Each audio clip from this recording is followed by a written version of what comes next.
कहानी उन आम घरों की है जहां खाने वाले तो कई, लेकिन कमाने वाला एक मर्द ही होता है।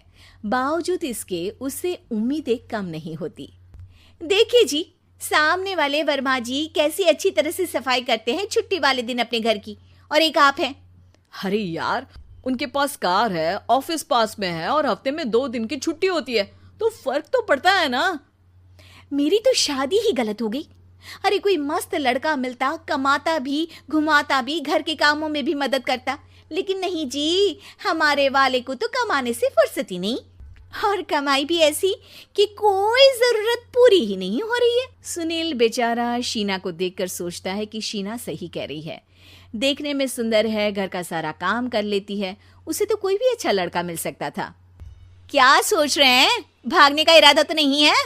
अरे नहीं मेरी प्यारी बीवी, मैं तो नहीं, पर डर है कि तुम नहीं कहीं भाग जाओ मुझे छोड़कर। शीला सुनील के मुंह से प्यार भरी बात सुनकर मुस्कुराती है। आप भी ना। सुनील एक दिन ऑफिस से घर आता है कि तभी शीना कहती है, सुनिए जी, वो मेरी सहेली आई थी, सारा दिन वो लोग यहीं थे, अब जा रही थी तो मैंने कहा नहीं नहीं, मेरे पति छोड़ आएंगे ना तुम्हें, तो रोक लिया मैंने। सुनील थोड़ी देर कुछ सोचता है, फिर कहता है, ठीक है, मैं कपड़े चेंज करके आता हूँ। अरे तेरे पति को तो लग रहा है कि अच्छा नहीं लगा। अरे नहीं नहीं, ऐसी कोई बात नहीं है, रुको मैं अभी उन्हें घर के कपड़े देकर आती हूँ। शीना अंदर जाती है जहां सुनील पलंग पर लेटा होता है। अरे क्या मजाक है, वो कह रही है कि आपने मुंह बना लिया।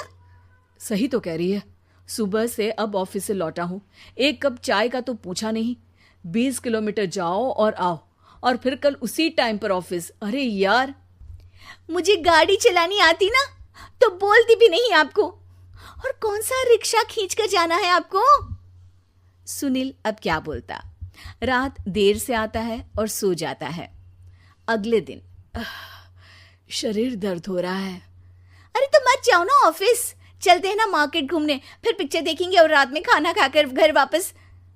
सुनील जब सारे दिन की थकान वाला शेड्यूल सुनता है तो वो सीधे सीधे ऑफिस के लिए तैयार हो जाता है।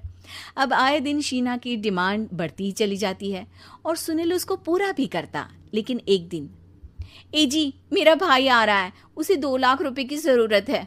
हाँ तो मैं क्या करूँ शीना, मेरे पास इतने रुपए नहीं है। हाँ हाँ पता है नहीं है, लेकिन किसी से लेकर तो दे सकते हो ना। अरे मैं किससे मांगू, मेरे तो जानने में भी कोई नहीं है जिसके पास इतनी बड़ी रकम हो।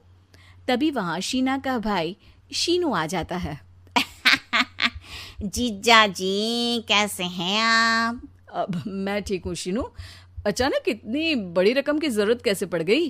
अरे जीजा जी, वो बिजनेस शुरू किया ना, तो उसके लिए पैसे की जरूरत है, काफी हो चुका है, थोड़ा पैसा बचता है तो मैंने सोचा आपसे ले लूं।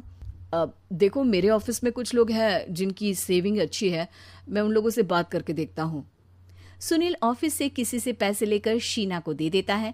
शीना वो पैसा भाई को दे देती है। 2 महीने बाद, अरे यार शीना, वो ऑफिस वाला आदमी अपने पैसे मांग रहा है, कैसे दूं? अपने भाई से बोलो ना पैसे दे दे। अरे हाँ हाँ दे देगा, कहाँ भागा जा रहा है, आप उनको बोल दो कि दे देंगे। थोड़े दिन बाद, शीना, वो आदमी मुझसे आज भी पैसे मांग रहा था यार, मैं तंग आ गया हूँ, ऑफिस जाते ही सामने उसका चेहरा दिखता है, क्या बोलूं, बार बार पैसे मांगता है। अच्छा मैं शीनू को फ़ोन लगाती हूँ, बात करके देखती हूँ। शीना भाई को फ़ोन करती है लेकिन वो फ़ोन उठाता ही नहीं। लगता है भाई कहीं ऐसी जगह है जहाँ नेटवर्क की समस्या होगी। सुनील अगले दिन दोपहर को ही घर आ जाता है। उसका चेहरा उतरा और परेशान सा होता है। वो रोने लगता है। अरे क्या हुआ जी, आप इतना परेशान क्यों हैं? सब ठीक तो है ना? अरे नहीं शीना, कुछ ठीक नहीं है, मैं ठीक नहीं हूँ। तुम्हारे भाई के लिए मैंने जो पैसे लिए थे, उस आदमी ने आज भरे ऑफिस में सबके सामने मेरी बेइज्जती कर दी।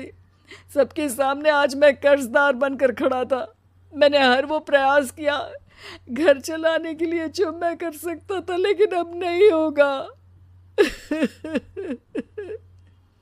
वो फिर रोने लगता है।